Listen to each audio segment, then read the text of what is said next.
Once again, we'd like to thank you for coming to the Biloxi Bay Chamber of Commerce State of the City Address. And Tommy Triplett, thank you for the pictures. We appreciate that. And if you would, please look at the sponsors on the back of your sheets. And those people help make it possible. Jacob O'Keefe, Biloxi High School Bay Chamber Student Advisory Board member, will now introduce the mayor. Jacob.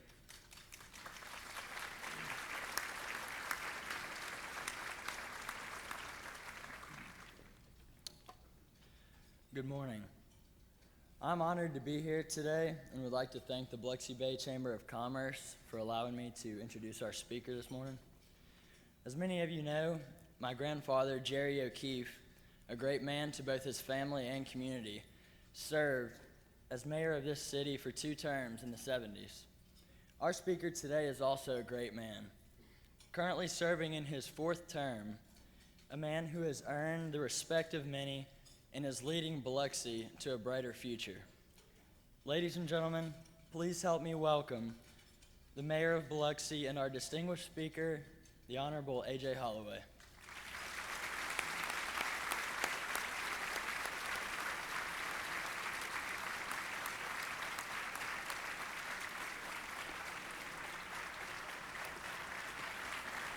Thank you.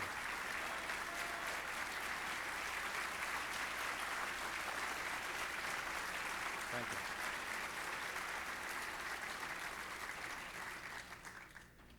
Thank you. Good afternoon, and welcome to the annual State of the City Address. I'm glad to see so many of you here. I only wish this was a fundraiser. Today, I'll outline for you what promises to be the largest and most ambitious program of public work ever undertaken in this city. You're going to see millions of dollars in improvements in all areas of city services, in all areas of the city. Today, the state of our city is rebounding. The spirit of our city is as strong as ever. We have arrived at what may very well be the most cautious, crucial phase of our post-Katrina world. We're making decisions that will decide the look of our city and influence our quality of life for generations to come. As I have said so often, future generations are going to look back at this chapter in our history, and they're going to realize that we made thoughtful decisions, that we made correct decisions, and that we laid a solid foundation on which we built a great city with opportunity and promise for all. Before I outline the great things we have in store, I want to make sure that you appreciate just how much and how far we've come in the 532 days since Katrina. On debris removal, and like you, I'm growing weary of talking about and looking at debris. We have hauled away more than 2.8 million cubic yards of debris. That's enough to cover a football field and stand more than 133 buildings tall. The 5% we have left represents the most time-consuming part of the job. That's because people are dealing with people, waiting on their homeowners' grants, SBA loans, or insurance settlements before they can decide how to proceed. I'm also hoping that we can see the insurance issues resolved so that more people can move forward. These insurance companies need to come to the table and do the right thing. This is holding up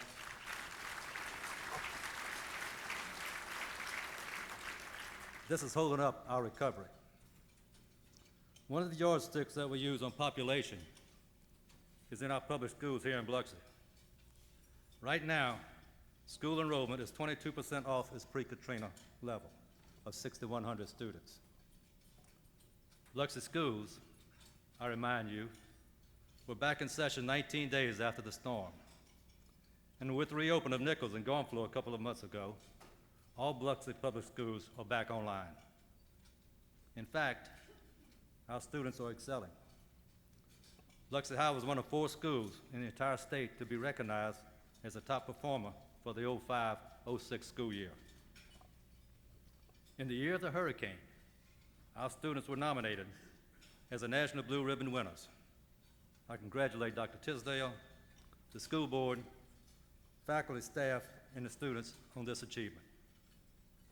Today, employment in our casino resort industry is at pre-Katrina levels. I congratulate the people in the industry who helped make this happen, but I also want to thank our city teams. To give you an idea of the work that goes on in the front end, the reopening of the voter lodge alone required our fire department to oversee the testing of 6,972 smoke detectors throughout the resort.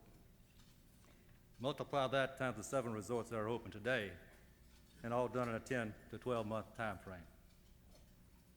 I would be remiss if I did not recognize the hard work and dedication of the personnel in the planning, building, and engineering divisions, and of course the division of our fire department.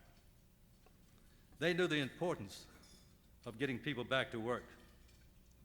They knew we needed to revive this economic engine, and they did it in days and weeks instead of months. Another important segment of our hospitality industry, the hotel trade, is rebounding. Today, nearly 70% of the Biloxi Casino Resort hotel rooms are back up and running. Overall, 55% of our hotel and motels in Biloxi are open.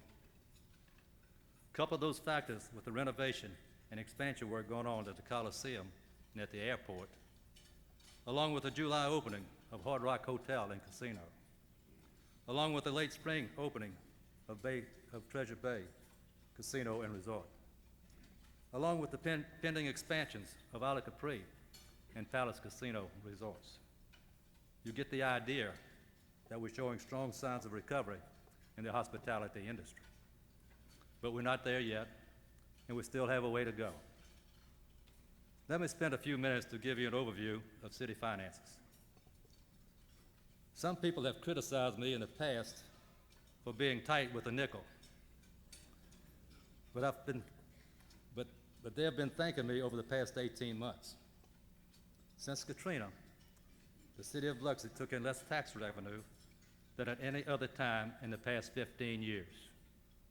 And at the same time, we spent more money than at any time in our history. The city's 3 largest revenue sources, gaming, sales, and property taxes, in that order, were down 24% overall from pre-Katrina levels. Gaming alone was off 45%, and sales tax were down 24%. And the Katrina recovery pushed the total cost of city services off the chart, passing $100 million in the past year. Given all of these numbers, I'm optimistic about what I'm seeing in our economy. In spite of revenues being down and expenditures up, the city ended FY6 in good financial condition. That's because we suspended many of the capital projects that were ongoing or planned for '06. We restricted normal operating expenses where we could. We took advantage of the help offered by the federal and state governments, and we fought to maximize our insurance recovery. In fact, when you figure in the insurance money, that $10 million business interruption policy we bought 2 months before Katrina meant that our gaming revenue was actually a little above pre-Katrina levels. And if you include all of the insurance money, our overall revenue was only 3% off. We actually were able to recover 99.4% of our $40 million in insurance coverage. For the record, we have now gone 15 years without raising your city property taxes. And with your approval, I'm going to do my best to keep that promise for at least another 6 years.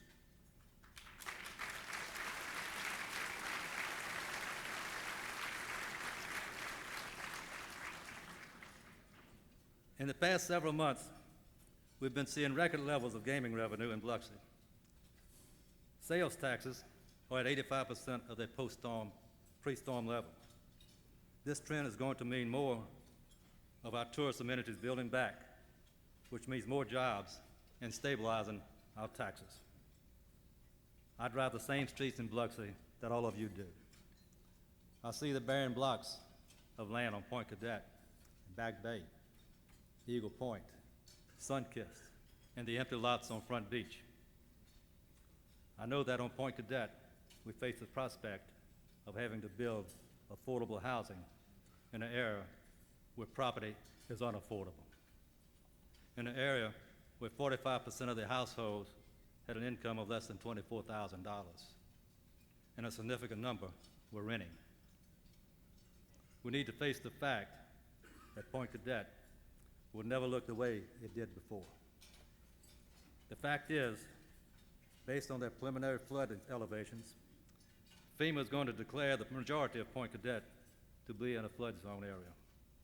This means new home construction will have to be elevated, driving up the cost of construction even more. So often over the past several weeks and months, people have wondered where we go from here. Some have wondered if we have a plan. Others have said it looks like we have too many plans. Sometimes, like the diversity of the opinions here in Biloxi, will never change, regardless of what crisis we go through. This talk about whether we have a plan reminds me of one of the most common questions that visitors have at Disney World. Every day in the Magic Kingdom, they have a parade down Main Street. Disney workers will tell you that the most frequent question asked is, what time does the 11 o'clock parade begin? What they're really asking is, what time does the 11 o'clock parade get to me? It's all about communications. It was during the State of the City luncheon at this time last year, a mere 6 months after Katrina, that I announced the Reviving of the Renaissance initiative. We're going back to look at our past, what was working, and let that be the guide for our future. I asked for a realistic plan with a realistic timetable and a realistic price tag. More than 200 Biloxians, many of you in this room, answered the call to serve on this important project. You devoted your time and talent towards resolving a multitude of quality of life issues. We had input from a world-renowned panel of urban planners and architects who serve on the Governor's Commission on Recovery, Rebuilding, and Renewal. And the RTR effort included the work of the National Planning Consortium, Living Cities, which focused on East Biloxi. Hundreds of Reviving the Renaissance books have been mailed to residents throughout the city, and we mailed an abbreviated version to 24,000 mailboxes in the city on the first anniversary of the storm. So when people ask about a plan, yes, we have a plan. It's a plan that came from our citizens, and there's nothing Mickey Mouse about it, and it's not Fantasyland. And today I'm here to tell you that it's already taken shape in the city. The Reviving of the Renaissance is underway and coming to a street corner near you. In fact, the Biloxi Housing Authority is going to be restoring dozens of streets in its neighborhood and building on restoring more than 1,500 homes along the way. The Housing Authority has been approved for $41 million in federal funding to improve existing and create new affordable housing in Biloxi. That Hope 6 project that we were so proud of before the storm, where families had only just moved in before Katrina came along, is going to once again be the crown jewel of affordable housing initiative across this country.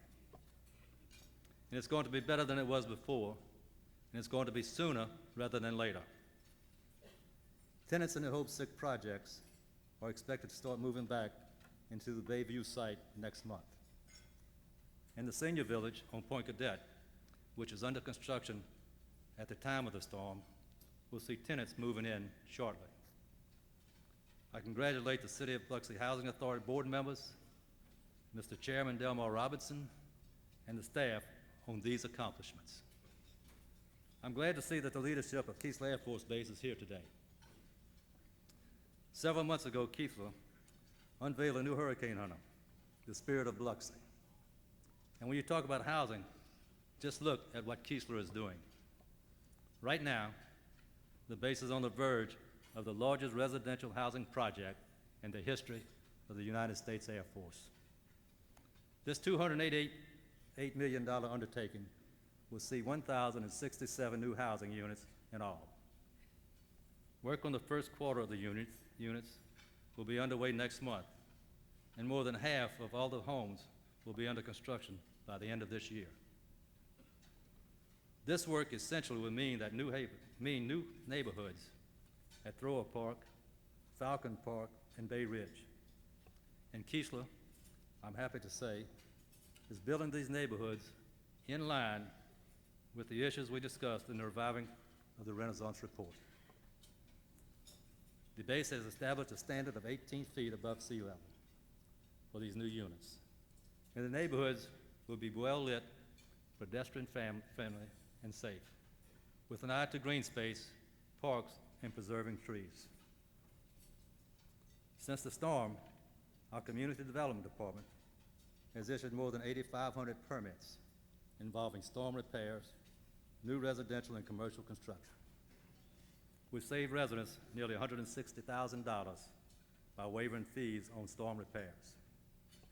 That saves you and your neighbors anywhere from $25 to $250 or more in permit fees. Right now, we have 19 residential subdivisions under review, which will account for more than 350 new lots for new homes. In addition to that, we're currently reviewing Belle Vie, a mixed-use development that straddles the current northern boundary of the city. The 1,400 acres of this project has a total of 5,500 housing units. Katrina claimed 6,000 homes and businesses in Biloxi, and those projects that I just mentioned account for nearly 8,500 housing units. I realize that affordable housing is the biggest challenge facing the city. Over the past 17 months, we were dealing with debris removal, restoring city services and streets and drainage, and reviving the economy. We were also chipping away at the time-consuming process required to make major improvements for our long-term recovery.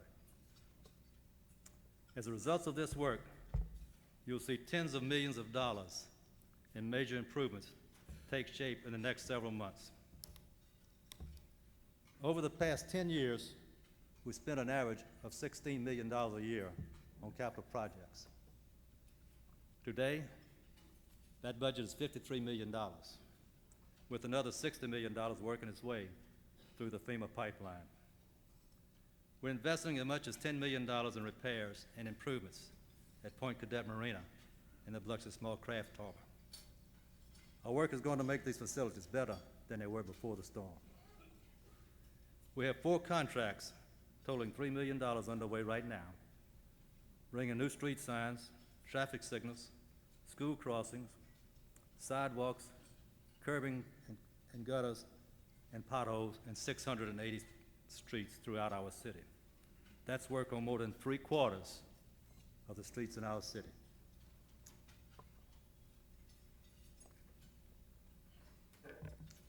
MDOT plans to have the first 2 lanes of Biloxi Bay Bridge open 9 months from today.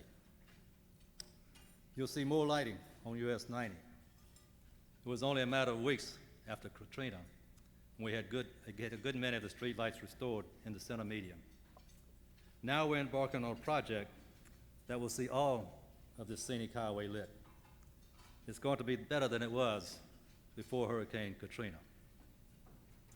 Carver Street, a project that was running several months ahead of schedule before Katrina, is expected to be completed within 90 days, ahead of schedule, under budget. In fact, Today, I'm also announcing that we're going to slightly expand this project to pave Carver Street all the way down to US 90. So we'll have a new road from one end to the other. And for all of you in the audience today,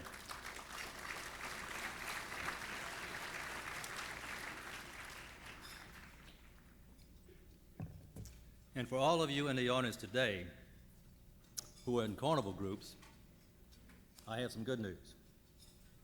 We are embarking on a project to refurbish the community center on Howard Avenue.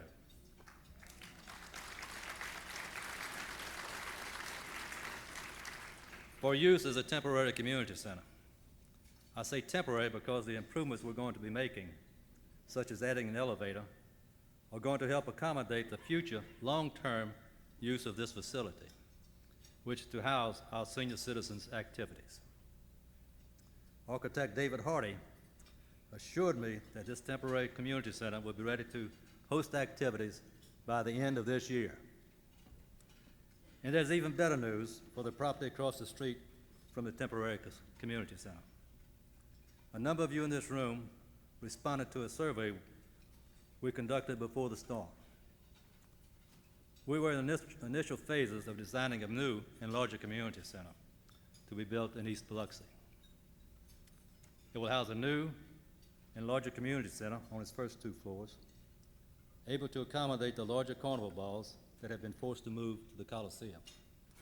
And on the 3rd floor, visitors will find the Biloxi Library, along with research and multimedia rooms, and the library's invaluable genealogical archives, which have been restored since the storm. We're hiring an architect, the same architect who's working on the restoration of Beauvoir, to help us restore the old brick house, one of our surviving landmarks. We're also